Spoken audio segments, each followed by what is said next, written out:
ನಾಮದಲ್ಲಿ ನಿಮ್ಮೆಲ್ಲರಿಗೂ ಶಲೋಮ್. ಹಿಜ್ಕೀಯನು ಕಣ್ಣೀರು ಸುರಿಸಿದನಂತೆ. ಕಣ್ಣೀರು ಸುರಿಸಿ ಯೆಹೋವನಿಗೆ ಪ್ರಾರ್ಥಿಸುತ್ತಾನೆ.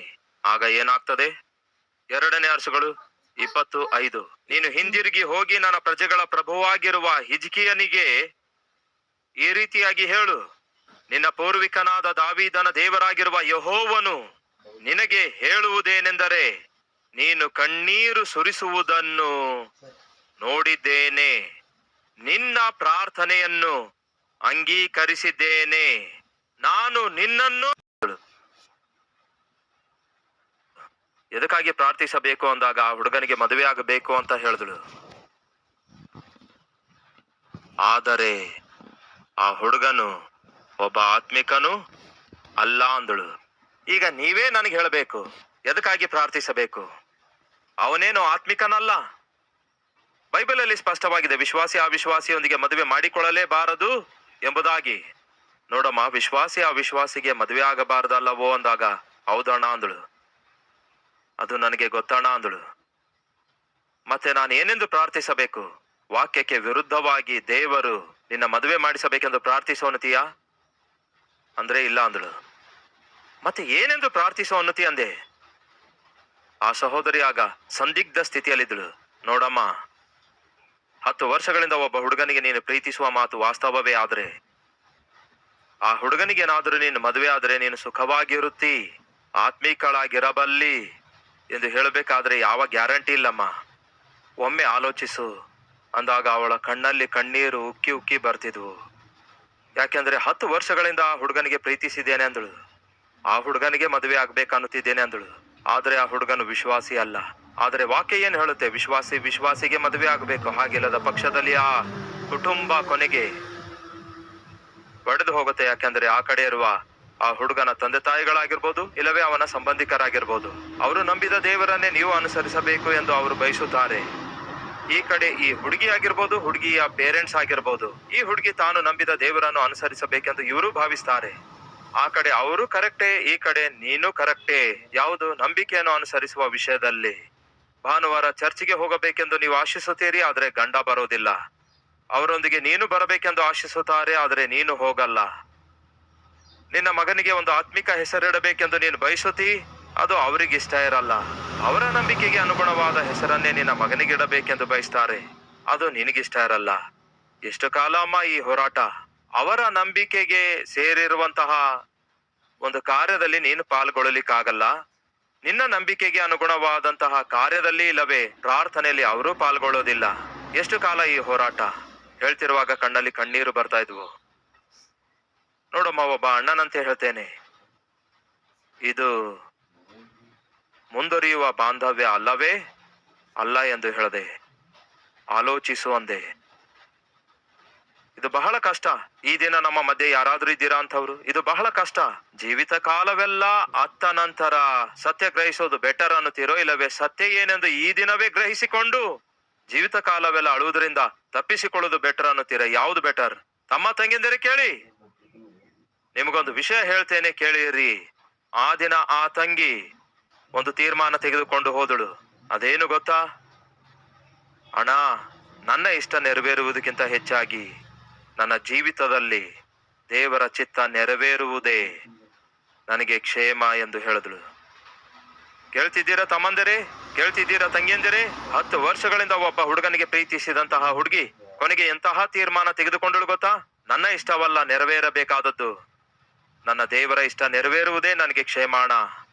ಆ ತೀರ್ಮಾನವನ್ನೇ ತೆಗೆದುಕೊಳ್ತೇನೆ ಅಂದಳು. ಆಕೆ ಹೃದಯದೊಳಗಡೆ ಎಷ್ಟು ನೋವಾಗಿರ್ಬೋದು ನನಗೆ ಗೊತ್ತು. ಉಕ್ಕಿ ಉಕ್ಕಿ ಕಣ್ಣಲ್ಲಿ ಕಣ್ಣೀರು ಹರಿಯುತ್ತಾ ಇದ್ವು. ಆದರೆ ದೇವರಿಗೆ ಸ್ತೋತ್ರ, ಆ ತಂಗಿ ಒಂದು ಒಳ್ಳೆ ನಿರ್ಣಯ ತೆಗೆದುಕೊಂಡಳು. ಈ ಒಂದು ಪಾಯಿಂಟ್ ಯಾಕೆ ಹೇಳ್ತಾ ಇದ್ದೇನೆ ಗೊತ್ತಾ? ಅಣ್ಣ, ನೀವೇ ಹೇಳಿದಿರಲ್ಲವೇ ಕಣ್ಣೀರಿನಿಂದ ಪ್ರಾರ್ಥಿಸುವಾಗ ದೇವರು ಉತ್ತರಿಸುತ್ತಾರೆ ಎಂಬುದಾಗಿ. ಆದುದರಿಂದ ಒಬ್ಬ ಅವಿಶ್ವಾಸಿಗೆ ಪ್ರೀತಿಸಿದ್ದೇನೆ, ಆದ್ರೆ ನನ್ನ ಮದುವೆ ಆಗಬೇಕಣ್ಣ ಎಂದು ಹೇಳೋದಾದ್ರೆ ನಡೆಯೋದಿಲ್ಲ. ನೀವು ದೇವರ ಚಿತ್ತಕ್ಕೆ ವಿರುದ್ಧವಾಗಿ ನಡೆದುಕೊಳ್ಳುತ್ತಾ ಕಣ್ಣೀರಿನಿಂದ ಪ್ರಾರ್ಥಿಸುತ್ತೇನೆ ಎಂದು ಹೇಳೋದಾದ್ರೆ ನಡೆಯುವುದೇ ಇಲ್ಲ. ದೇವರ ಚಿತ್ತಕ್ಕೆ ವಿರುದ್ಧವಾಗಿ ನೀವು ಜೀವಿಸುತ್ತಾ, ದೇವರ ವಾಕ್ಯಕ್ಕೆ ವಿರುದ್ಧವಾಗಿ ನೀವು ವ್ಯವಹರಿಸುತ್ತಾ ನೀವು ಅಂದುಕೊಂಡದ್ದು ನೆರವೇರಬೇಕೆಂದು ಬಯಸುವುದಾದರೆ ದೇವರು ಮಾತ್ರ ಈ ವಾಕ್ಯಕ್ಕೆ ವಿರುದ್ಧವಾಗಿ ಯಾವುದೇ ಕಾರ್ಯವಾಗಲಿ ಯಾವತ್ತೇ ಆಗಲಿ ಮಾಡುವುದೇ ಇಲ್ಲ. ಇದನ್ನು ಜ್ಞಾಪಕದಲ್ಲಿ ಇಟ್ಕೊಳ್ಳಿ. ದೇವರು ಮನುಷ್ಯನಿಗೆ ಕೊಟ್ಟಿರುವ ಈ ನ್ಯಾಯ ಪ್ರಮಾಣದ ವಿರುದ್ಧವಾಗಿ ದೇವರು ಯಾವತ್ತೇ ಆಗಲಿ ಎಂದೇ ಆಗಲಿ ಎಲ್ಲೇ ಆಗಲಿ ಯಾವುದೇ ಕಾರ್ಯವಾಗಲಿ ಮಾಡೋದಿಲ್ಲ ಎಂದು ಮರೆಯಬೇಡಿರಿ. ಕಣ್ಣೀರಿನ ಪ್ರಾರ್ಥನೆಯಲ್ಲಿ ಶಕ್ತಿ ಇದೆ, ಆದರೆ ಆ ಪ್ರಾರ್ಥನೆ ವಾಕ್ಯಾನುಸಾರವಾಗಿರಬೇಕು. ಒಬ್ಬ ವ್ಯಕ್ತಿ ಅನಾರೋಗ್ಯದಿಂದ ಬಾಧೆ ಪಡ್ತಾ ಇದ್ದ. ಅವನ ಹೆಂಡತಿ, ನನ್ನ ಗಂಡ ಅನಾರೋಗ್ಯದಿಂದ ಬಾಧೆ ಪಡ್ತಿದ್ದಾನೆ ಎಂದು ಪಕ್ಕದಲ್ಲಿಯೇ ಒಬ್ಬ ಪಾಸ್ಟರ್ ಇದ್ರೆ ಅವ್ರಿಗೆ ಹೇಳ್ತಾಳೆ, ಅಯ್ಯ ನನ್ನ ಗಂಡನಿಗಾಗಿ ಪ್ರಾರ್ಥನೆ ಮಾಡಿ, ನನ್ನ ಗಂಡನಿಗೆ ಒಂದು ಆಪರೇಷನ್ ಮಾಡಿಸಬೇಕಾಗಿದೆ, ದಯವಿಟ್ಟು ಸ್ವಲ್ಪ ಪ್ರಾರ್ಥನೆ ಮಾಡಿ ಎಂದು ಹೇಳಿದಾಗ ಏನೆಂದು ಪ್ರಾರ್ಥಿಸಬೇಕು ಹೇಳಿ? ಪ್ರಭುವೇ, ಇವರ ಆರೋಗ್ಯ ಸರಿಯಾಗಿಲ್ಲಂತೆ, ಇಲ್ಲವೇ ಅನಾರೋಗ್ಯದಲ್ಲಿದ್ದಾರಂತೆ, ಚಿಕ್ಕ ಆಪರೇಷನ್ ಮಾಡಬೇಕಾಗ್ತದಂತೆ, ಇವರನ್ನು ಕನಿಕರಿಸಿ ಆಪರೇಷನ್ ಸಕ್ಸಸ್ ಆಗುವ ಹಾಗೆ, ಪೂರ್ಣ ಆರೋಗ್ಯ ಹೊಂದಿಕೊಳ್ಳುವ ಹಾಗೆ ನಿಮ್ಮ ಕನಿಕರ ತೋರಿಸಿರಿ ದೇವರೇ ಎಂದು ಪ್ರಾರ್ಥಿಸುವುದು ಒಳ್ಳೆಯದು. ಆದರೆ ಆ ಸಹೋದರಿ ಹೇಳ್ತಾಳೆ, ಅಯ್ಯ ನಾನು ಸಂದಿಗ್ಧ ಸ್ಥಿತಿಯಲ್ಲಿದ್ದೇನೆ.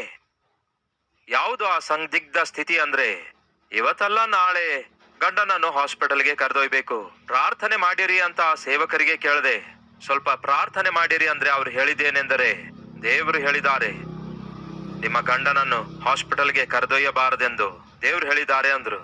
ಇದೇನು? ಯೇಸು ಏನ್ ಹೇಳಿದ್ದಾರೆ?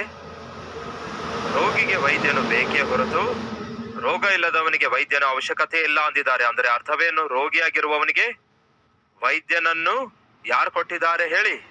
ದೇವರೇ ಕೊಟ್ಟಿದ್ದಾರೆ. ರೋಗಿಗೆ ವೈದ್ಯನು ಅವಶ್ಯಕವೆಂದು ಯೇಸುವೇ ಹೇಳಿದ್ದಾರೆ. ಒಬ್ಬ ಸಹೋದರಿ ಸಮಸ್ಯೆ ತೆಗೆದುಕೊಂಡು ಒಬ್ಬ ಪಾಸ್ಟರ್ ಅವರ ಬಳಿಗೆ, ಪಾಸ್ಟರ್ ಅಮ್ಮ ಅವರ ಬಳಿಗೆ ಹೋದ್ರೆ ಅವ್ರು ಹೇಳಿದ್ದೇನೆಂದರೆ, ಹಾಸ್ಪಿಟಲ್ಗೆ ಮಾತ್ರ ಹೋಗಬೇಡಿರಿ, ಆಪರೇಷನ್ ಮಾತ್ರ ಮಾಡಿಸಿಕೊಳ್ಳಬೇಡಿರಿ. ಯಾಕೆ? ಅದಕ್ಕಾಗಿ ಯೇಸು ಹೇಳಿದ್ದಾರೆ. ಏನ್ ಹೇಳಿದ್ದಾರೆ ಯೇಸು? ಹಾಸ್ಪಿಟಲ್ಗೆ ಹೋಗಬಾರ್ದಂತೆ, ಆಪರೇಷನ್ ಮಾಡಿಸಿಕೊಳ್ಳಬಾರ್ದಂತೆ ಯೇಸು ಹೇಳಿದಾರಂತೆ. ಬಹಳಷ್ಟು ಜನ ಸೇವಕರು ತಮಗ್ ರೋಗ ಬರುವವರೆಗೂ ಇದೇ ರೀತಿಯಾಗಿ ಮಾತಾಡಿದ್ರು. ತಮಗೆ ರೋಗ ಬಂದಾಗ ಕದ್ದು ಮುಚ್ಕೊಂಡು ಹೋಗಿ ಆಪರೇಷನ್ ಮಾಡಿಸಿಕೊಳ್ಳುತ್ತಾರೆ. ಅಂತಹ ಸೇವಕರಿಲ್ಲವೋ? ಚಿಕಿತ್ಸೆ ಮಾಡಿಸಿಕೊಳ್ಳುವ ಅವಶ್ಯಕತೆ ಇಲ್ಲ, ದೇವರು ಸ್ವಸ್ಥಪಡಿಸ್ತಾರೆ ಎಂದು ಬೋಧಿಸಿ, ತಮಗೆ ರೋಗ ಬಂದ ಕೂಡಲೇ, ತಮ್ಮ ಮನೆಯಲ್ಲಿದ್ದವರಿಗೆ ಕಷ್ಟ ಬಂದ ಕೂಡಲೇ, ಹೆಂಡತಿಗೋ ಇಲ್ಲವೇ ಮಕ್ಕಳಿಗೋ ಕಷ್ಟ ಬಂದ ಕೂಡಲೇ, ಅನಾರೋಗ್ಯ ಬಂದ ಕೂಡಲೇ ತಕ್ಷಣವೇ ಹೋಗಿ, ಯಾರಿಗೆ ಗೊತ್ತಾಗದಂತೆ ಹೋಗಿ, ತಾವಿರುವ ಪಟ್ಟಣವನ್ನು ಬಿಟ್ಟು ಬೇರೆ ಪಟ್ಟಣದಲ್ಲಿ, ಈ ದೇಶದಲ್ಲದೆ ಬೇರೊಂದು ದೇಶದಲ್ಲಿ ಆಪರೇಷನ್ ಮಾಡಿಸಿಕೊಳ್ಳುವ ಮಹಾತ್ಮರು ನನಗೆ ಗೊತ್ತು. ಕ್ರೈಸ್ತಿಯ ಸಮಾಜವೇ, ದೇವ್ರು ಹೀಗೆ ಹೇಳಿದ್ದಾರೆ ಹಾಗೆ ಹೇಳಿದ್ದಾರೆ ಎಂದು ಪ್ರತಿಯೊಬ್ಬರು ಹೇಳ್ತಾ ಇರುವಾಗ ದಯವಿಟ್ಟು ನಂಬಬೇಡಿ. ಪ್ರಾಮುಖ್ಯವಾಗಿ ನಿಮ್ಮ ವಿಷಯದಲ್ಲಿ ನಿಮಗೆ ಹೇಳಲಾರದೆ ದೇವರು ಬೇರೆ ಯಾರಿಗೋ ಹೇಳಿದ್ದಾರೆ ಅನ್ನುವಾಗ ಅದನ್ನು ನಂಬಬೇಡಿ. ಅರ್ಥವಾಯ್ತಾ ನಿಮಗೆ? ಅದು ಆಕೆಯ ಕುಟುಂಬವಾಗಿದೆ. ಆ ರೀತಿ ಅನಾರೋಗ್ಯಕ್ಕೊಳಗಾಗಿರೋದು ಆಕೆಯ ಗಂಡ. ಆಗ ಆಪರೇಷನ್ ಮಾಡಿಸಿಕೊಳ್ಳಬೇಕಾದ ಸಮಯ ಅದು. ದೇವರು ನಿಮಗೆ ಹೇಳ್ತಾರೆ, ಬೇಕಾದ್ರೆ ಬೇರೆ ಯಾರಿಗೋ ಹೇಳುವ ಅಗತ್ಯ ಏನಿದೆ? ದೇವರೇ ನಮಗೆ ಹೇಳಿದ್ದಾರೆ, ನಿಮ್ಮನ್ನು ನನ್ನ ಊರಿಗೆ ಕರೆದೊಯ್ಯಬೇಕಂದಿದ್ದಾರೆ, ನಮ್ಮ ಗ್ರಾಮದಲ್ಲಿ ಮೀಟಿಂಗ್ ಇಡು ಅಂದಿದ್ದಾರೆ, ದೇವರೇ ನನಗೆ ಹೇಳಿದ್ದಾರೆ. ಓಕೆ, ಹಾಗಾದ್ರೆ ದೇವರು ಮತ್ತೆ ನನಗೆ ಯಾಕೆ ಹೇಳಲಿಲ್ಲ? ನಾನು ಹೇಳಿದೆ, ನೋಡಮ್ಮ, ದೇವರು ನಿಮ್ಗೆ ಹೇಳಿರೋದ್ರಿಂದಲೇ ನೀವು ಬಂದಿದ್ದೀರಲ್ಲವೇ? ಹೌದು ಬ್ರದರ್ ಅಂದಳು. ಹಾಗಾದ್ರೆ ದೇವರು ನನಗೂ ಮಾತಾಡುವಾಗ ನಾನು ಬರ್ತೇನೆ ಹೋಗು ಅಂತ ಹೇಳಿ ಕಳಿಸಿದೆ. ಅಷ್ಟೇ ಅಲ್ಲವೋ? ಆತನು ನನಗೆ ಹೇಳಿದಾಗ ನಾನು ನಿಮ್ಮ ಗ್ರಾಮಕ್ಕೆ ಬರ್ತೇನೆ ಎಂದು ಹೇಳಿದೆ. ಈ ದಿನ ಕೆಲವೊಂದು ಜನ, ದೇವರು ನನಗೆ ಹೀಗೆ ಹೇಳಿದ್ದಾರೆ, ದೇವರು ಅದನ್ನು ಬಯಲ್ಪಡಿಸಿದ್ದಾರೆ, ದೇವರು ಕನಸಿನಲ್ಲಿ ಕಾಣಿಸ್ಕೊಂಡಿದ್ದಾರೆ, ಈ ವಿಷಯ ನಿಮ್ಗೆ ಹೇಳೊಂದು ತಿಳಿಸಿದ್ದಾರೆ ಅನ್ನುವಾಗ ನಂಬಬೇಡಿ. ವೈದ್ಯರು ನಮಗೆ ಬೇಕಾಗಿಲ್ಲವೋ? ಚಿಕಿತ್ಸೆ ನಮಗೆ ಬೇಕಾಗಿಲ್ಲವೋ? ಹಿಜ್ಕೀಯನಿಗೆ ಸ್ವಸ್ಥಪಡಿಸಿದ್ದು ಯಾರು? ಹಿಜ್ಕೀಯ ಸಾಯುತ್ತಿರುವಾಗ, ಮರಣಕರವಾದ ರೋಗ ಬಂದು ಅವನು ಸಾಯುತ್ತಿರುವಾಗ ಬದುಕಿಸಿದ್ದು ಯಾರೆಂದು ಹೇಳ್ರಿ, ಗಟ್ಟಿಯಾಗಿ ಹೇಳ್ರಿ, ಇನ್ನು ಸ್ವಲ್ಪ ಗಟ್ಟಿಯಾಗಿ. ದೇವರೇ ಬದುಕಿಸಿದ್ದಾರೆ. ಆದ್ರೆ ಹೇಗೆ ಗೊತ್ತಾ? ನೋಡೋಣ ಬನ್ನಿ. ಇದೇ 20ನೇ ಅಧ್ಯಾಯ 5ನೇ ವಚನದಲ್ಲಿ ಏನಿದೆ? ನೀನು ಕಣ್ಣೀರು ಸುರಿಸುವುದನ್ನು ನೋಡಿದ್ದೇನೆ, ನಿನ್ನ ಪ್ರಾರ್ಥನೆಯನ್ನು ಅಂಗೀಕರಿಸಿದ್ದೇನೆ, ನಾನು ನಿನ್ನನ್ನು ಗುಣಪಡಿಸುತ್ತೇನೆ, 3ನೆಯ ದಿನದಲ್ಲಿ ನೀನು ಯೆಹೋವನ ಆಲಯಕ್ಕೆ ಹತ್ತಿ ಹೋಗುವಿ, ಇನ್ನು 15 ವರ್ಷಗಳ ಆಯುಷನ್ನು ನಾನು ನಿನಗೆ ಕೊಡುವೆನು, ಮತ್ತು ನನ್ನ ನಿಮಿತ್ತವಾಗಿಯೂ ನನ್ನ ಸೇವಕನಾದ ದಾವೀದನ ನಿಮಿತ್ತವಾಗಿಯೂ ಈ ಪಟ್ಟಣವನ್ನು ಕಾಪಾಡುವೆನು, ನಿನ್ನನ್ನು ಈ ಪಟ್ಟಣವನ್ನು ಅಶ್ಶೂರದ ಅರಸನ ಕೈಗೆ ಸಿಕ್ಕಿ ಬೀಳದಂತೆ ನಾನು ನಿಮ್ಮನ್ನು ಬಿಡಿಸುವೆನು. ದೇವರೇ ಹೇಳಿದ್ದಾರೆ ನಾನು ಬದುಕಿಸುತ್ತೇನೆಂದು. ತರುವಾಯ, ಆ ಮಾತನ್ನು ಅಂಡರ್ಲೈನ್ ಮಾಡಿಕೊಳ್ಳಿರಿ. ತರುವಾಯ ದೇವರು ಗುಣಪಡಿಸುತ್ತೇನೆ, ಬದುಕಿಸುತ್ತೇನೆ ಎಂದು ಹೇಳಿದ ತರುವಾಯ ಯೆಶಾಯ ಒಂದು ಅಂಜೂರ ಹಣ್ಣಿನ ಉಂಡೆಯನ್ನು ತರಿಸಬೇಕು ಎಂದು ಹೇಳಲು ಅವರು ಅದನ್ನು ತಂದು ಕುರುವಿನ ಮೇಲೆ ಇಟ್ಟ ನಂತರ ಹಿಜ್ಕೀಯನು ಗುಣ ಹೊಂದಿದನು. ಬೇಕಾಗಿತ್ತು ಅಂಜೂರ ಹಣ್ಣಿನ ಉಂಡೆ. ದೇವರು ಸ್ವಸ್ಥಪಡಿಸುತ್ತೇನೆ ಅಂದಿದ್ದಾಗ ಸ್ವಸ್ಥಪಡಿಸಬೇಕಿತ್ತಲ್ಲವೇ? ಅಂಜೂರ ಹಣ್ಣಿನ ಉಂಡೆ ಯಾಕೆ ತರಬೇಕಾಯ್ತು? ಅಂಜೂರ ಹಣ್ಣಿನ ಉಂಡೆಯನ್ನು ತಂದು ಆ ಗಾಯಗಳ ಮೇಲೆ ಹಚ್ಚುವ ಅಗತ್ಯತೆ ಏನಿತ್ತು?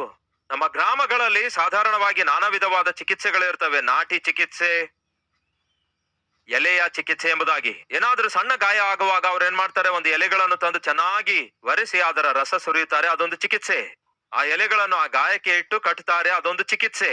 ನಿನ್ನನ್ನು ಬದುಕಿಸುತ್ತೇನೆ ಎಂದು ದೇವರು ಹೇಳಿದಾಗ ಯೆಶಾಯ ಏನ್ ಮಾಡ್ತಿದ್ದಾನೆ? ಆ ದಿನ ಅವನಿಗೆ ಬೇಕಾದ ಚಿಕಿತ್ಸೆ ಕೊಡ್ತಿದ್ದಾನೆ. ಅಂಜೂರದ ಹಣ್ಣುಗಳನ್ನು ತರಿಸುತ್ತಾನೆ, ಅವುಗಳನ್ನು ಉಂಡೆಯನ್ನಾಗಿ ಮಾಡಿಸ್ತಾನೆ. ಯಾವ ಕುರುವು, ಯಾವ ಹುಣ್ಣು ಅವನ ಪ್ರಾಣಕ್ಕೆ ಹಾನಿಕರವಾಗಿತ್ತೋ ಆ ಹುಣ್ಣಿನ ಮೇಲೆ ಆ ಅಂಜೂರದ ಉಂಡೆಯನ್ನು ಇಡ್ತಾನೆ. ಆ ನಂತರ ಏನಂತಿದೆ ಅಲ್ಲಿ? ಹಾಗೆ ಉಂಡೆ ಇಟ್ಟ ನಂತರ ಯೆಹೋವನು ನೀನು ಬದುಕುವಿ ಎಂದು ಹೇಳಿದ ನಂತರ ಎಂಬುದಾಗಿ ಬೈಬಲ್ನಲ್ಲಿಲ್ಲ. ಯೆಶಾಯ ಅಂಜೂರ ಹಣ್ಣಿನ ಉಂಡೆಯನ್ನು ತಂದು ಆ ಕುರುವಿನ ಮೇಲೆ ಇಟ್ಟ ನಂತರ ಹಿಜ್ಕೀಯನಿಗೆ ಗುಣವಾಯಿತು. ದೇವರೇ ಗುಣಪಡಿಸುತ್ತೇನೆ ಅಂದಿದ್ರು. ಮತ್ತೆ ದೇವರೇ ಗುಣಪಡಿಸುತ್ತೇನೆ ಅಂದಾಗ ಅಂಜೂರದ ಉಂಡೆ ಯಾಕೆ ಇಡಬೇಕಿತ್ತು? ಕೆಲವೊಂದು ಸಾರಿ ದೇವರು ತಕ್ಷಣವೇ ವಾಸಿ ಮಾಡ್ತಾರೆ, ತನ್ನ ಮಾತಿನ ಮೇರೆಗೆ ವಾಸಿ ಮಾಡುತ್ತಾರೆ. 12 ವರ್ಷಗಳಿಂದ ರಕ್ತಸ್ರಾವ ಉಳ್ಳಂತಹ ಸ್ತ್ರೀ ಯೇಸುವಿನ ವಸ್ತ್ರದ ತುದಿಯನ್ನು ಮುಟ್ಟಿದಳೋ ಇಲ್ಲವೋ ತಕ್ಷಣವೇ ಸ್ವಸ್ಥಳಾದಳು. ಮೋಟುಗೈ ಉಳ್ಳಂತವನು ಅಲ್ಲಿರುವಾಗ ಯೇಸು ಅವನಿಗೆ ನೋಡಿ ನಿನ್ನ ಕೈ ಚಾಚು ಅಂದಾಗ ಮೋಟುಗೈ ಉಳ್ಳವನು ಕೈ ಚಾಚುತ್ತಾನೆ, ತಕ್ಷಣ ಸ್ವಸ್ಥನಾಗುತ್ತಾನೆ. ನನ್ನ ಯೇಸು ತಕ್ಷಣವೇ ಸ್ವಸ್ಥಪಡಿಸಬಲ್ಲರು ಇಲ್ಲವೇ? ಒಬ್ಬ ಕುರುಡನು ಯೇಸು ಬಳಿಗೆ ಬಂದಾಗ, ನಾನು ನಿನ್ನನ್ನು ನೋಡಲು ಆಶಿಸುತ್ತಿದ್ದೇನೆ ದೇವರೇ ಅಂದಾಗ, ಆತನು ನೆಲದ ಮಣ್ಣನ್ನು ತೆಗೆದುಕೊಳ್ತಾನೆ, ಅದರೊಳಗಡೆ ಉಗಿಯುತ್ತಾರೆ, ಅದರೊಂದಿಗೆ ಬೆರೆಸುತ್ತಾರೆ, ಕಣ್ಣಿಗೆ ಹಚ್ಚುತ್ತಾರೆ, ಈ ನೀರಿನ ಹೊಳೆಯಲ್ಲಿ ಕಣ್ಣನ್ನು ತೊಳೆದುಕೋ ಅನ್ನುತ್ತಾರೆ. ಇದೆಲ್ಲ ಬೇಕಿತ್ತು ಅಂತೀರಾ? ಆ ವ್ಯಕ್ತಿಗೆ ಕಣ್ಣು ದೃಷ್ಟಿ ಕೊಡುವುದಕ್ಕಾಗಿ ಆ ದಿನ ಯೇಸು ಈ ವಿಧಾನವನ್ನು ಅನುಸರಿಸಿದ್ರು. ಎಲ್ಲರಿಗೂ ಹಾಗೆ ಹೇಳಲಿಲ್ಲ, ಆದ್ರೆ ಇವನಿಗೆ ಮಾತ್ರ ಹೇಳಿದ್ರು. ಹೇಳಿ ಪ್ರಿಯ ಸಹೋದರ ಸಹೋದರಿಯರೇ, ದೇವರು ಒಬ್ಬ ವ್ಯಕ್ತಿಗೆ ವಾಸಿ ಮಾಡುವ ವಿಷಯದಲ್ಲಾಗಲಿ, ಒಬ್ಬ ವ್ಯಕ್ತಿಗೆ ಉತ್ತರಿಸುವ ವಿಷಯದಲ್ಲಾಗಲಿ ಆತನಿಗೆ ಅನುಕೂಲವಾದ, ಆತನ ಚಿತ್ತಾನುಸಾರವಾದ ಮಾರ್ಗವನ್ನೇ ಆರಿಸಿಕೊಳ್ತಾರೆ. ಡೈರೆಕ್ಟ್ ಆಗಿ ಸ್ವಸ್ಥಪಡಿಸುತ್ತಾರೆ ಬೇಕಾದ್ರೆ, ಇಲ್ಲವೇ ವೈದ್ಯಕೀಯ ಮುಖಾಂತರ ನಿಮಗೆ ಸ್ವಸ್ಥಪಡಿಸುತ್ತಾರೆ, ಅದೇ ಆತನ ಚಿತ್ತ ಆಗಿರೋದಾದ್ರೆ. ಹಾಗಾಗಿ ಸಹೋದರರೇ ಸಹೋದರಿಯರೇ, ಈ ವಾಸ್ತವವನ್ನು ಅಂಗೀಕರಿಸಿರಿ. ದೇವರು ಹೇಳಿದ್ದಾರೆ ನಮಗೆ, ನಿಮ್ಮ ಗಂಡನಿಗೆ ಚಿಕಿತ್ಸೆ ಕೊಡಿಸಬೇಡಿ ಎಂದು. ನೋ, ಅದಕ್ಕಾಗಿಯೇ ಹೇಳ್ತಿದ್ದೇನೆ, ಯಾರಾದ್ರೂ ಬಂದು ದೇವ್ರು ಹೇಳಿದ್ದಾರೆ ನಿಮ್ಮ ಕುರಿತಾಗಿ ನನಗೆ ಎಂದು ಹೇಳಿದ್ರೆ ತಕ್ಷಣ ನಂಬಬೇಡಿ. ದೇವ್ರು ಹೇಳಿದ್ದಾರೆ ಅನ್ನುತ್ತಾರೆ. ಮತ್ತೊಬ್ಬ ಸಹೋದರಿ ಬಂದು ಹೇಳ್ತಾಳೆ, ಇಂಥ ಒಂದು ಮನೆ ನಾವು ಕೊಂಡ್ಕೊಂಡಿದ್ದೇವೆ ಬ್ರದರ್, ಅದನ್ನು ಕೊಂಡ್ಕೊಂಡ್ರೆ ಆ ಮನೆ ಮೇಲೆ ಕತ್ತಲೆ ಇದೆ ಅಂತೆ. ಯಾರು ಹೇಳಿದ್ದಾರೆ? ನನ್ನ ಪಕ್ಕದ ಮನೆಯವಳು ಹೇಳಿದ್ದಾಳೆ ಅಂದಳು. ಮತ್ತೆ ಅವಳು ಯಾಕೆ ಪಕ್ಕದಲ್ಲಿದ್ದಾಳೆ? ನಿಮ್ಮ ಮನೆಯಲ್ಲಿ ಕತ್ತಲೆ ಇದೆ. ಯಾರು ಹೇಳಿದ್ದಾರೆ? ದೇವ್ರು ಹೇಳಿದ್ದಾರೆ. ಇದೆಲ್ಲ ಏನಿದೆ ಹೇಳಿ? ಪಾಪ ಅವರಿಗೆ ಭಯ, ಮನೆಯೊಳಗೆ ಹೋಗ್ಬೇಕಂದ್ರೆ ಭಯ. ಯಾಕೆಂದ್ರೆ ದೇವ್ರು ಹೇಳಿದಾರಂತೆ ಆಕೆಗೆ. ಈ ದಿನ ಈ ಕಲ್ವರಿ ಸ್ವರ ವೀಕ್ಷಿಸುವಂತಹ ವೀಕ್ಷಕರೇ, ದೇವ್ರಿಗೇನಾದ್ರೂ ಹೇಳಬೇಕಾದ್ರೆ ಡೈರೆಕ್ಟ್ ಆಗಿ ನಿಮಗೇ ಹೇಳುತ್ತಾರೆ. ನಿಮಗೂ ಆತನಿಗೂ ಕನೆಕ್ಷನ್ ಇರೋದಾದ್ರೆ, ನಿಮಗೂ ಆತನಿಗೂ ಮಾತುಕತೆಯ ಸಂಬಂಧ ಇರೋದಾದ್ರೆ ದೇವರೇ ಡೈರೆಕ್ಟ್ ಆಗಿ ಹೇಳ್ತಾರೆ. ತನ್ನ ವಾಕ್ಯದ ಮುಖಾಂತರ ಹೇಳ್ತಾರೆ, ತನ್ನ ಮಾತಿನ ಮುಖಾಂತರ ಹೇಳ್ತಾರೆ, ನಿಮಗೆ ಹೇಳ್ತಾರೆ, ನಿಮ್ಗೆ ಅರ್ಥ ಆಗುವ ಹಾಗೆ ಹೇಳ್ತಾರೆ. ಅಷ್ಟೇ ಹೊರತು ಕದ್ದು ಮುಚ್ಚಿಯಾಗಿ ಹೇಳಲ್ಲ. ಬೇರೆ ಯಾರೋ ಒಬ್ಬರನ್ನು ಕಳಿಸಿ ಅವರಿಂದ ಹೇಳಿಸಲ್ಲ. ಏನೆಂದು ದೇವ್ರು ಹೇಳಿದ್ದಾರೆ. ಮಾರ್ತಾ ಅನ್ನೋರು ಬಂದು, ಮರಿಯಳು ಅನ್ನುವರು ಬಂದು ದೇವ್ರು ಹೇಳಿದ್ದಾರೆ ಅನ್ನುತ್ತಾರೆ. ನೋ, ಈ ವಿಷಯವನ್ನು ಪ್ರತಿಯೊಬ್ಬರು ಚೆನ್ನಾಗಿ ಅರ್ಥ ಮಾಡಿಕೊಳ್ಳಿರಿ. ನಾವು ಪ್ರಾರ್ಥನೆ ಮಾಡಬೇಕು. ದೇವರು ನಿಮ್ಮೊಂದಿಗೆ ಮಾತಾಡುವ ಹಾಗೆ ಪ್ರಾರ್ಥನೆ ಮಾಡಬೇಕು. ದೇವರು ನಿಮಗೆ ವಿಷಯಗಳನ್ನು ತಿಳಿಸುವ ಹಾಗೆ ಪ್ರಾರ್ಥಿಸಬೇಕು. ಆ ದಿನ ದೇವರು ಮಾತಾಡಬೇಕಾದಾಗ, ಸಮುವೇಲನೊಂದಿಗೆ ಮಾತಾಡಬೇಕಾದಾಗ ಕೇಳ್ತಿದ್ದೇನೆ, ಯಾರೊಂದಿಗೆ ಮಾತಾಡಿದ್ರು? ಯಾಜಕನಾದ ಏಲಿಯೊಂದಿಗೆ ಮಾತಾಡಿದ್ರು? ಸಮುವೇಲನೊಂದಿಗೋ? ಯಾರೊಂದಿಗೆ ಮಾತಾಡಿದ್ರು? ಸಮುವೇಲನೇ, ಸಮುವೇಲನೇ, ಅಂದಾಗ ತಕ್ಷಣವೇ ಎದ್ದು ಓಡೋಡಿ ಏಲಿಯ ಬಳಿಗೆ ಹೋಗಿ, ಅಯ್ಯ, ನನ್ಗೇನಾದ್ರೂ ಕರೆದಿದ್ದೀರಾ? ಕರೆಯಲಿಲ್ಲ ಮಗನೇ. ಯಾಕೆ, ಏನಾಯ್ತು? ನನಗೆ ಯಾರೋ ಸಮುವೇಲನೆ ಸಮುವೇಲನೆ ಎಂದು ಕರೆದಿರುವ ಸ್ವರ ಕೇಳಿದ್ದೇನಯ್ಯ. ಇಲ್ಲ ಮಗನೇ, ನಾನು ಕರೆಯಲಿಲ್ಲ, ಹೋಗಿ ಮಲಗಿಕೋ. ಮತ್ತೊಮ್ಮೆ ಸಮುವೇಲನೆ ಸಮುವೇಲನೆ ಅಂದಾಗ ತಕ್ಷಣವೇ ಎದ್ದು, ಅಯ್ಯ, ಅಪ್ಪ, ನನಗೇನಾದ್ರೂ ಕರೆದಿದ್ದೀರಾ? ಅಂದಾಗ ನಾನು ಕರೆಯಲಿಲ್ಲ ಮಗನೇ. ಹಾಗಾದ್ರೆ ನನಗೆ ಸ್ವರ ಕೇಳಿಸಿತಲ್ಲವೇ? ಆಗ ಏಲಿ ಹೇಳಿರೋ ಮಾತೇನು ಗೊತ್ತಾ? ನೀನು ಹೋಗಿ ಮಲಗಿಕೋ. ಮತ್ತೆ ನಿನಗೆ ಇದೇ ರೀತಿಯ ಸ್ವರ ಕೇಳಿಸುವುದಾದರೆ ನಿನ್ನ ದಾಸನು ಕೇಳುತ್ತಿದ್ದಾನೆ, ಹೇಳು ಕರ್ತನೇ ಎಂದು ಹೇಳು, ಆತನು ಮಾತಾಡುತ್ತಾನೆ. ಏಲಿ ಸ್ವಲ್ಪ ಮಟ್ಟಿಗೆ ಆ ವಿಷಯದಲ್ಲಿ ಇದ್ದದನ್ನು ಇದ್ದಂತೆಯೇ ಹೇಳುತ್ತಾನೆ ಹೊರತು ಹೋಗಿ ಸುಮ್ನೆ ಮಲಗು, ಯಾವುದೋ ಭ್ರಮೆಯಲ್ಲಿದ್ದಿ, ಹೋಗಿ ಮಲಗು ಅನ್ನಲಿಲ್ಲ.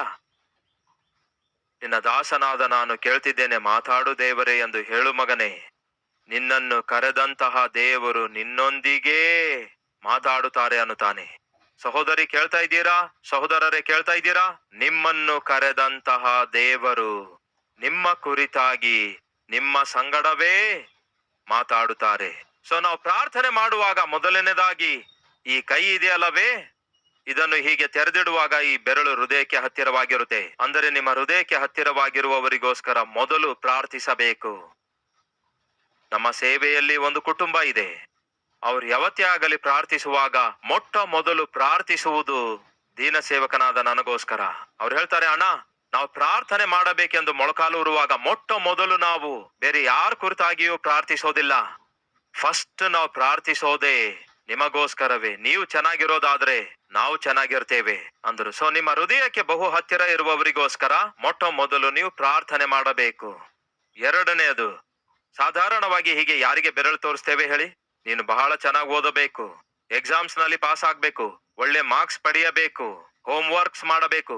ಹೇಳಿ ಪ್ರಿಯರೇ, ಹೀಗೆ ಯಾರು ಅನ್ನುತ್ತಾರೆ? ನಮಗೆ ಪಾಠ ಕಲಿಸುವಂತಹ ನಮ್ಮ ಗುರುಗಳು ಅಥವಾ ನಮ್ಮ ಟೀಚರ್ಸ್ಗಳು, ಇಲ್ಲವೇ ಆತ್ಮಿಕವಾಗಿ ಬೋಧಿಸುವಂತಹ ಬೋಧಕರು. ನೀವು ಜಾಗೃತೆಯಿಂದಿರಿ, ನಿಮ್ಮ ಆತ್ಮಿಕತೆಯನ್ನು ಕಾಪಾಡಿಕೊಳ್ಳಿರಿ, ಪ್ರಾರ್ಥಿಸುವಂತವರಾಗಿರಿ, ಎಚ್ಚರದಿಂದಿರಿ ಎಂಬುದಾಗಿ ಬೋಧಿಸುವಂತಹ ಬೋಧಕರಾಗಿರಬಹುದು, ಪಾಠಗಳನ್ನು ಕಲಿಸುವಂತಹ ಟೀಚರ್ಸ್ಗಳಾಗಿರಬಹುದು. ಹೀಗೆ ನಮ್ಮನ್ನು ಸರಿಪಡಿಸುವಂತವರು ನಮ್ಮ ಸುತ್ತಲೂ ಇರುತ್ತಾರೆ.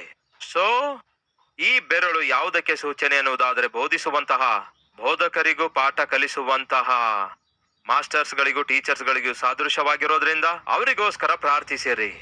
ನೀವು ಜಾಗ್ರತೆಯಿಂದ ಪರಿಶೀಲಿಸುವುದಾದರೆ ಈ 5 ಬೆರಳಲ್ಲಿ ಎಲ್ಲದಕ್ಕಿಂತಲೂ ಉದ್ದವಾಗಿರೋದು ಮಿಡಿಲ್ ಫಿಂಗರ್, ಹೌದಲ್ಲವೇ?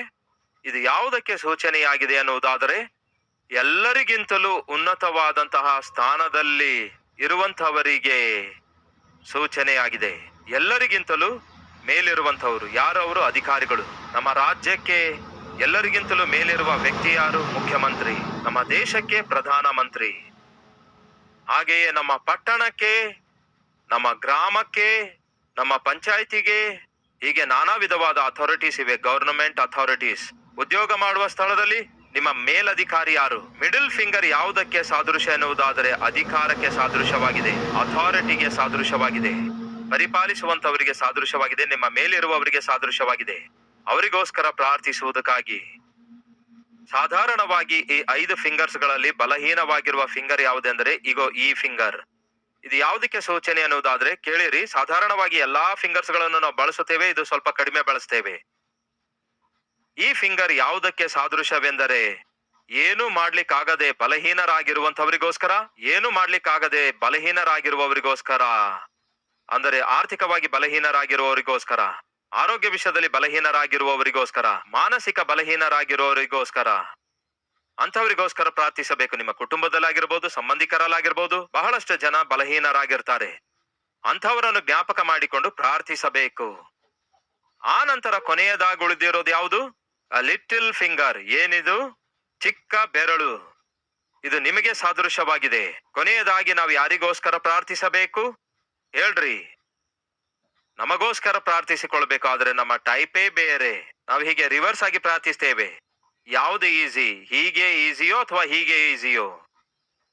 ಇದು ಈಸಿ, ಇದು ಈಸಿ ಅಲ್ಲ. ಆದ್ರೆ ನಾವೇನ್ ಮಾಡ್ತೇವೆ? ಮೊದಲು ಈ ರೀತಿ ತಿರುಗಿಸಿ ಪ್ರಾರ್ಥಿಸ್ತೇವೆ. ಸೊ ಮೊದಲು ಪ್ರಭುವೇ ಮೊದಲು ನನ್ನನ್ನು ಆಶೀರ್ವದಿಸು ಎಂದು ಅಲ್ಲಿಂದ ಸ್ಟಾರ್ಟ್ ಆಗುತ್ತೆ. ನನ್ನಿಂದಲೇ ಸ್ಟಾರ್ಟ್ ಆಗುತ್ತೆ. ನನ್ನನ್ನು ಆಶೀರ್ವದಿಸು, ನನ್ನ ಕುಟುಂಬವನ್ನು ಆಶೀರ್ವದಿಸು, ನಾನು ಕೂತುಕೊಳ್ಳುವುದನ್ನು ಆಶೀರ್ವದಿಸು, ನನ್ನ ನನ್ನ ನನ್ನ ಹೀಗೆ ನನ್ನ ನನ್ನ ನನ್ನ ನನ್ನ ನನ್ನ ಅನ್ನುವವರು ಇವರ ಬಗ್ಗೆ ಆಗ್ಲಿ ಇವರ ಬಗ್ಗೆ ಆಗ್ಲಿ ಇವರ ಬಗ್ಗೆ ಆಗ್ಲಿ ಇವರ ಬಗ್ಗೆ ಆಗ್ಲಿ ಪ್ರಾರ್ಥಿಸೋದೇ ಇಲ್ಲ.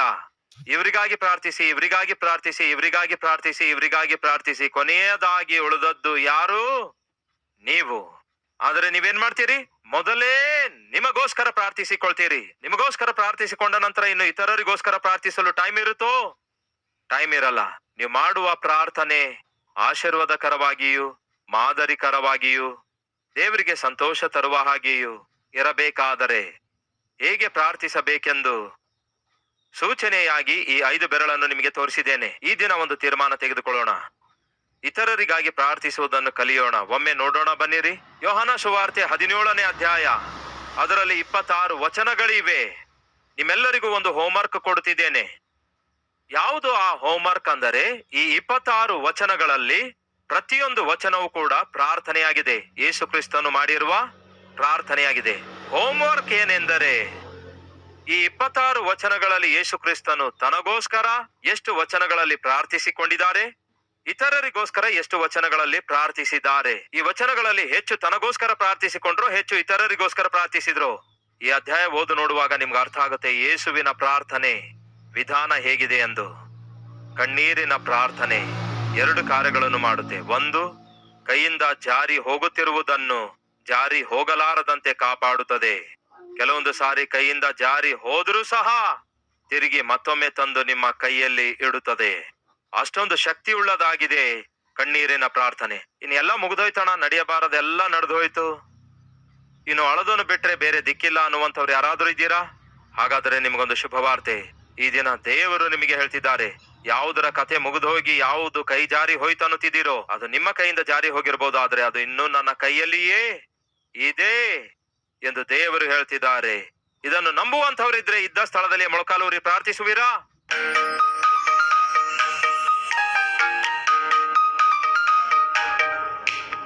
ಮಹಾಪರಿಶುದ್ಧನಾದ ಪ್ರೀತಿಯುಳ್ಳ ತಂದೆಯೇ, ನಿಮ್ಮ ಸನ್ನಿಧಿಯಲ್ಲಿ ದೇವರೇ ನಾವು ಮಾಡುತ್ತಿರುವ ಪ್ರಾರ್ಥನೆಯನ್ನು ಲಾಲಿಸಿ, ಯಾರ್ಯಾರು ಯಾವ ದುಃಖದಿಂದ, ಯಾವ ವೇದನೆಯಿಂದ, ಯಾವ ವ್ಯಾಧಿಯಿಂದ, ಯಾವ ವ್ಯಥೆಯಿಂದ ನಿಮ್ಮ ಸನ್ನಿಧಿಯಲ್ಲಿ ಪ್ರಾರ್ಥಿಸ್ತಿದ್ದಾರೋ ಅವರು ಬಾಯಿ ತೆರೆದು ಹೃದಯಪೂರ್ವಕವಾಗಿ ಪ್ರಾರ್ಥಿಸುತ್ತಿರುವಾಗ ಅವರ ಪ್ರಾರ್ಥನೆಗೆ ಉತ್ತರ ಕೊಟ್ಟು ನಿಮ್ಮ ನಾಮ ಮಹಿಮೆ ಪಡಿಸಿಕೊಳ್ಳಿರಿ ದೇವರೇ. ಮಹತ್ ಕಾರ್ಯಗಳನ್ನು ಮಾಡುವುದರಲ್ಲಿ ನಿಮಗೆ ಸಾಟಿ ಯಾರಿದ್ದಾರೆ? ಅದ್ಭುತ ಕಾರ್ಯಗಳನ್ನು ಮಾಡಲು ನಿಮಗೆ ಸಾಟಿ ಯಾರಿದ್ದಾರೆ ದೇವರೇ? ನಮ್ಮ ಜೀವಿತದಲ್ಲಿ ಏನೆಲ್ಲ ಕೈ ತಪ್ಪಿ ಹೋಗಿವೆ ಎಂದು ನಮಗನಿಸುತ್ತವೆಯೋ ಅವು ಏನೇ ಆಗಿರಬಹುದು ದೇವರೇ, ಅವು ಇನ್ನೂ ನಿಮ್ಮ ಕೈಯಲ್ಲಿಯೇ ಇವೆ. ಹಾಗಾಗಿ ದೇವರೇ, ನಿಮ್ಮ ಮಕ್ಕಳು ಯಾವುದರ ವಿಷಯದಲ್ಲಿ ಪ್ರಾರ್ಥನೆ ಮಾಡ್ತಿದ್ದಾರೋ ಅವುಗಳ ವಿಷಯದಲ್ಲಿ ದೇವರೇ ಅದ್ಭುತ ಕಾರ್ಯ ಮಾಡಿರಿ. ಆರ್ಥಿಕವಾಗಿ ಅವರನ್ನು ಆಶೀರ್ವದಿಸಿರಿ. ಎಲ್ಲ ಸಾಲದಿಂದ ಅವರನ್ನು ಬಿಡಿಸಿರಿ ದೇವರೇ. ನಿಮ್ಮ ಮಕ್ಕಳಿಗೆ ಸಾಲ ಕೊಡುವಂತವರನ್ನಾಗಿ ಮಾಡಿರಿ. ಅನೇಕ ಜನರಿಗೆ ಸಹಾಯ ಮಾಡುವಷ್ಟರ ಮಟ್ಟಿಗೆ ಆಶೀರ್ವದಿಸಿರಿ. ನಿಮಗೆ ಎಲ್ಲ ಮಹಿಮೆ ಘನತೆ ಪ್ರಭಾವ ಸಲ್ಲಿಸುತ್ತಾ ಯೇಸುವಿನ ನಾಮದಲ್ಲಿ ಬೇಡಿ ಹೊಂದಿದ್ದೇವೆ ತಂದೆಯೇ, ಆಮೆನ್.